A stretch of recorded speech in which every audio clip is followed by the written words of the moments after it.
Hi hello welcome to సనాతన ధర్మం.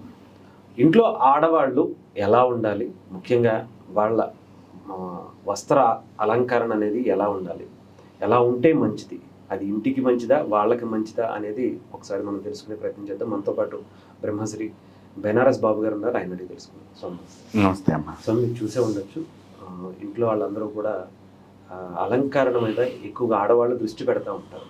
అసలు అలా ఎందుకని దృష్టి పెట్టాలి, దానివల్ల నష్టం ఏంటి, చెడు ఏంటి? ఇప్పుడు స్త్రీలు అలంకరణ అనేటువంటి దానిలో శాస్త్రంలో వాళ్ళకి అలంకారం చేసుకునేటువంటి అవకాశం ఉన్నది, చేసుకోవచ్చు. కానీ దానికి కూడా కొంత పరిధి కూడా చెప్పారు. అలంకరణ ఏ సందర్భాల్లో చేసుకోవాలి, ఏ విధంగా చేసుకోవాలి అనేటువంటి విశేషమైనటువంటి భావనలు కూడా మనకి సంప్రదాయం అంటేనే అది. సంప్రదాయం అంటే ఏంటంటే మన జీవన విధానం. ముఖ్యంగా చెప్పాలి అంటే స్త్రీలు ఎప్పుడూ కూడా చిన్నపిల్లల దగ్గర నుంచి పుణ్య స్త్రీలందరూ కూడా వరకు కూడా వాళ్ళు ఎప్పుడు జడ వేసుకునే ఉండాలి. ముఖ్యంగా జుట్టు విరబోసుకుని ఇంట్లో ఉండకూడదు, ఎక్కడా కూడా ఉండకూడదు. ఎవరు జుట్టు విరబోసుకుని ఉంటారో వారి యొక్క ఇంట్లో వారి తండ్రికి లేదా వారి భర్తకి అనారోగ్యానికి హేతు. అవి అనారోగ్యం వచ్చేటువంటి లక్షణాలు అన్నమాట. సో వారు జుట్టు విరబోసుకుంటాం మూలకంగా వారిద్దరికీ కూడా అనారోగ్యం కానీ ఆయువుకి దోషం కానీ ఏర్పడేటువంటి అవకాశం ఇక్కడ మనకు ఉన్నది. కాబట్టి తప్పకుండా జడ వేసుకుని ఉండాలి ఒకటి. లేదు తలంటి పోసుకున్నాము మేము అనుకున్న సందర్భంలో మనకి ఇప్పుడు ఎట్లాగో డ్రయర్స్ అని వచ్చినాయి తరగా, ఇంకా కొంచెం తడిగా ఉందనుకున్నప్పుడు ఆ జుట్టు కొసల్ని కింద ముడిపెట్టుకుని ఉండాలి తప్పకుండా, ఒకటి. రెండవది, ఇంటి లోపల తల దూకున్నప్పుడు జుట్టు వెంట్రుకలన్నీ కూడా పడంగానే వెంటనే తీసేయటం కూడా ఒక పద్ధతి. ఆహారంలో వెంట్రుక పడితే అది దోషం అవుతుంది, అంటే భోజనానికి పనికిరాంది అని చెప్పాలి నిజంగా. ఇప్పుడు ఏదో మనం ఆ వెంట్రుక తీసేదో ఇళ్లలో తినేస్తున్నారు, కానీ నిషిద్ధమైన ఆహారం కింద చెప్పారు దాన్ని. ఎందుకంటే అది తను యజమాని ఆరోగ్యంగా ఉండాలని చెప్పినప్పుడు ఆ ఆరోగ్యమైనటువంటి దానిలో భగవంతుడికి ఆయన నైవేద్యం చేసి సంప్రోక్షణ చేసి లోపల పరమాత్ముడికి నైవేద్యం పెడుతున్నాడు. మీ ఇంట్లో దేవుడి దగ్గర నైవేద్యం అవ్వచ్చు, కానీ ఆత్మలో ఉన్న పరమాత్ముడికి ఆ ఇంటి యజమాని నైవేద్యం చేస్తాడు. కాబట్టి ఇక్కడ ఆ దోషం లేకుండా ఉండాలి. రెండవది, ఇంట్లో జుట్టులు బాగా పడి ఉంటే చిక్కులు ఎక్కువ వస్తాయి అనేటువంటిది ఒక ఉద్దేశంగా కూడా చెప్పబడి ఉంది. చిక్కులు ఎందుకు వస్తాయి అంటే ఆ చిక్కు పడిపోయినవి ఇంట్లో కనిపిస్తున్నాయి అనుకోండి, వాడు ఎటు చూసినా కూడా ఆ చిక్కులనే చూడటం జరుగుతుంది. గాలికి కొట్టుకొస్తూ ఉంటుంది, వచ్చినప్పుడల్లా చిక్కు కనిపిస్తుంది. ఏంటప్ప ఈ చిక్కుగా ఉంది, ఎక్కడ చూస్తే ఏంటి చిక్కు పడేసారి, ఇదే తలంపుగా తన మనసు ఉంటుంది. కాబట్టి ఇళ్లలో ఆడవాళ్ళు ఈ జాగ్రత్తలు తీసుకోవాలి. ఒకటి, ముఖ్యంగా స్త్రీలు, పుణ్య స్త్రీలు ప్రతిరోజు పెళ్ళైనటువంటి వాళ్ళు పసుపు ముఖానికి రాసుకుని స్నానం చేయటం ముఖ్యంగా. అలాగే స్త్రీలందరూ కూడా చిన్నప్పటి నుంచి, చిన్నపిల్లల దగ్గర నుంచి పెద్దవాళ్ళ దాకా చెవులకి కమ్మలు, ముఖాన బొట్టు, చేతికి గాజులు, తలలో పువ్వులు పెట్టుకుని ఉండాలి. ఇంట్లో అయినా సరే ప్రతిరోజు కూడా ఉండాలి. ఇప్పుడు చాలామంది మనం బయటికి వెళ్ళేటప్పుడు ఏదో వేసుకునేటువంటి ఫ్యాషన్ ప్రోగ్రామ్ లాగా అయిపోయింది. కాదు, నిత్యము కూడా గాజులు వేసుకుని చేతికి ఉండాలి, నిత్యము చెవులకి కమ్మలు ఉండాలి, నిత్యము పుణ్య స్త్రీలందరికీ పువ్వు ఉండాలి, బొట్టు ఉండాలి. దీనిలో ఎటువంటి ఇది చెప్పలేదు శాస్త్రం. దీనివలన గాజులు వేసుకోవటం మూలకంగా స్త్రీలకు రక్త ప్రసరణ చక్కగా అవుతుంది, నరాలు చచ్చుపట్టము, నరాల వీక్నెస్ అనేది రాకుండా ఉంటుంది. బొట్టు పెట్టుకోవటం మూలకంగా థైరాయిడ్ అనేటువంటిది రాకుండా ఉంటుంది. అది స్టిక్కర్లు కాదు, మళ్ళీ ఏదో మేము బొట్టు పెట్టుకున్నామండి అయినా కూడా వచ్చిందండి అనొచ్చు. స్టిక్కర్లు పెట్టుకోకూడదు. పసుపుతో తయారు చేయబడినటువంటి కుంకాన్ని మాత్రమే ఆవు నెయ్యి రాసుకుని దాని మీద మనం పెట్టుకోవాలి. తద్వారా థైరాయిడ్ అనేది రాదు. చెవికి కమ్మలు ఉండటం మూలకంగా ఈ పాపం స్త్రీలుగా ఎక్కువగా పురుషులు కూడా స్నానాలు చేసే కార్తీక మాసంలో ఉంటాయి. ఈ చెవి దోషాలు, చెవికి సంబంధమైన రోగాలు కానీ చెవుడు తొందరగా రాకుండా ఉంటుంది. అసలు చెవులు కుట్టించే ఉద్దేశం కూడా అదే.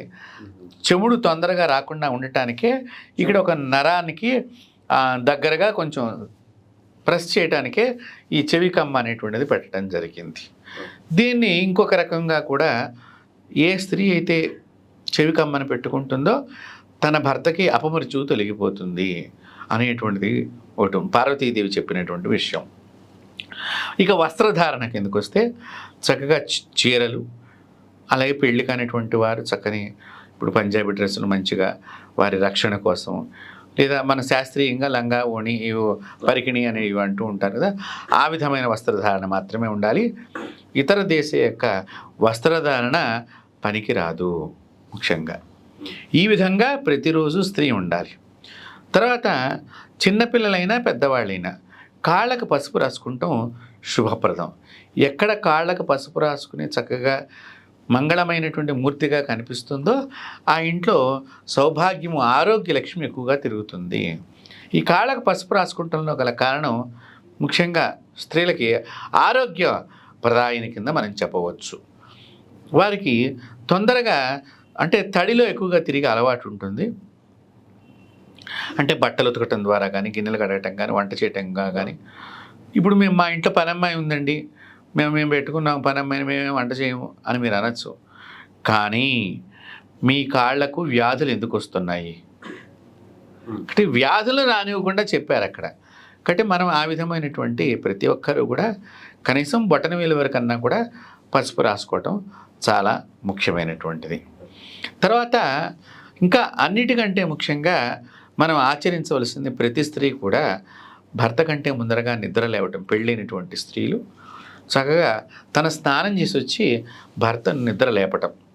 తద్వారా ఆ లక్ష్మీ ముఖాన్ని చూడంగానే తన భర్త తను ఆ లక్ష్మీదేవిని దర్శనం చేసుకున్నటువంటి భావంతో తనకు ఆ రోజు శుభప్రదం అవుతుందనేటువంటి విషయం తను తెలుసుకుని భార్యని గౌరవించేటువంటి అవకాశం మీరుగా ఏర్పాటు చేసుకున్నటువంటి వాళ్ళు అవుతారు. తర్వాత ముఖ్యంగా మనం గర్భిణీ స్త్రీలు జుట్టు అస్సలు విరబోసుకోకూడదు. దీని ద్వారా సంతానానికి ఏడిపించే లక్షణాలు ఎక్కువగా ఉంటాయి. పిల్లలు, గర్భిణీ స్త్రీలు, గర్భంతో స్త్రీ ఇంట్లో ఉన్నది అంటే ఆ ఇంట్లో ఉన్నటువంటి అమ్మా నాన్న కానీ, ఆ ఇంట్లో ఉండేటువంటి కొడుకు కానీ, ఆమె కానీ కొబ్బరికాయలు కొట్టకూడదు, గుమ్మడికాయలు కొట్టకూడదు, గృహప్రవేశం చేయకూడదు, శంకుస్థాపనలు చేయకూడదు. కానీ ఇప్పుడు చేస్తున్నారు. మా కోడలు కదండి, మేమే విషయం అంటే మేము ఎట్లా కలిసి లేండి అని కలిసిలేము అనేటువంటి భావంతోనే నిరంతరం పెరగటం మూలకంగా ఈ వచ్చిన సంతానం కూడా మనతో కలవకుండా ఉంటుంది. అలాంటి వాళ్ళే పుడతారు. పట్టించుకో.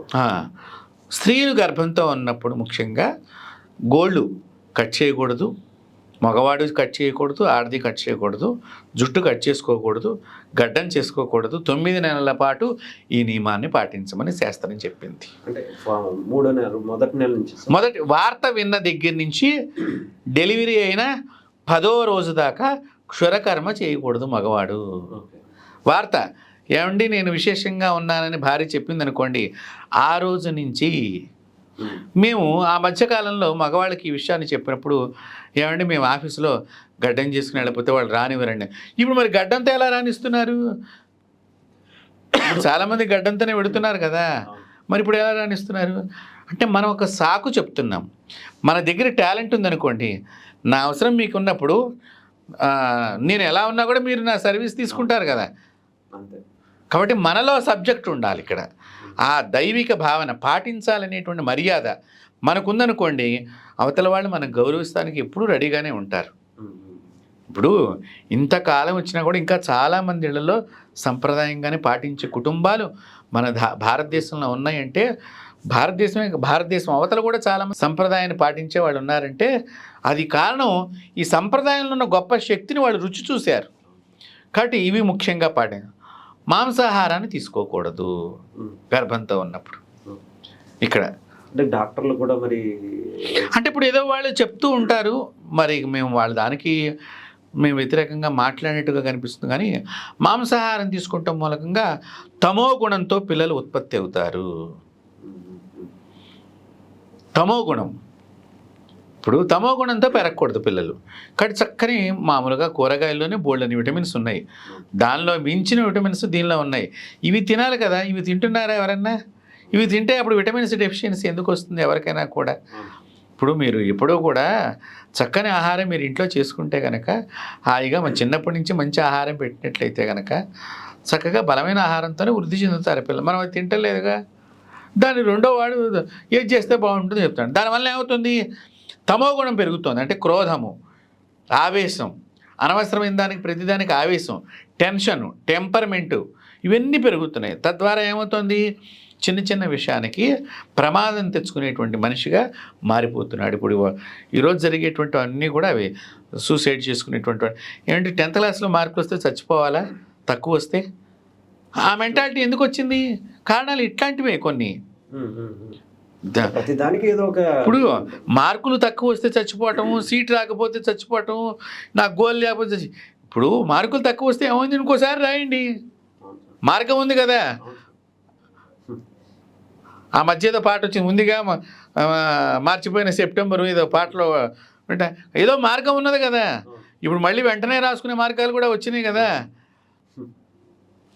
కాబట్టి మార్గాన్ని ఆలోచన రావట్లా, ఎమ్మటే నేను ఫెయిల్యూర్ అయిపోయాను, ఏదో ఇంకా జీవితం కోల్పోయానని చిన్న చిన్న విషయానికి కూడా చాలామంది కాబట్టి స్త్రీలు ఈ విధమైనటువంటి నియమాన్ని పాటించడము, నిత్యము సంధ్య వేళ పొద్దున పూట దీపము, సాయంత్రం పూట దీపము తప్పనిసరిగా స్త్రీ చెయ్యాలి.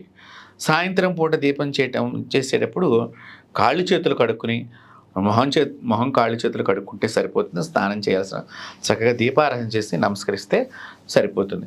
కానీ ఇంట్లో పూజ మాత్రము ఇంటి యజమాని చేయటం మూలకంగా అందరికీ కూడా ఫలం లభిస్తుంది. కాబట్టి స్త్రీలు ఈ విధంగా సంప్రదాయాన్ని పాటిస్తుంటే వాళ్ళకు కూడా చాలా నియమాలు ఉన్నాయి. ఇంకా వాళ్ళు పాటిస్తే మంచిది. కాబట్టి కొన్ని విషయాలు మనం తెలియజేయటం జరిగింది. చక్కని నియమాలతో భారతీయులందరూ కూడా మరింత ఆరోగ్యవంతులు కావటానికే ఈ శాస్త్రం అంతా, ప్రతి దానికి కూడా ఆరోగ్య రహస్యం ఉన్నది దీనిలో. దాన్ని మనం తెలుసుకుని పాటిస్తే కనుక ఆరోగ్యవంతమైన జీవితాన్ని పొందుతారు. Right sir, thank you. నమస్తే.